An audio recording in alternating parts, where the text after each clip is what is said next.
கிறிஸ்துவுக்குள் பிரியமானவர்களே, இன்றைக்கி அநேக குழப்பத்தில் இருக்கிறீங்க. உயிர்த்துக்கு வரலாமானவா, உயிர் செய்யணுமானவா, இல்லை எப்படி செய்யலாம், எதுக்காக செய்யணும், பல கேள்வியோடு இருக்கிறீங்க. உங்களுக்காக கர்த்தர் கொடுக்க போகுது ஒரு வார்த்தை. எபேசியர் 3ஆம் அதிகாரம் 7ஆம் வசனம்.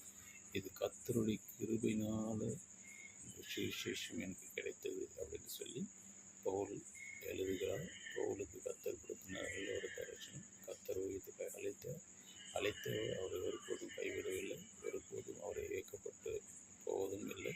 எல்லா இடத்திலும் அவர் ராஜாவை போல வாழ்ந்தவர். அநேக இடத்துல சுவிசேஷத்தை சொல்லி அவர் உலக பிரகாரம் ராஜாவாக வாழாவிட்டாலும் அந்த கர்த்தருக்குள்ளாக ஒரு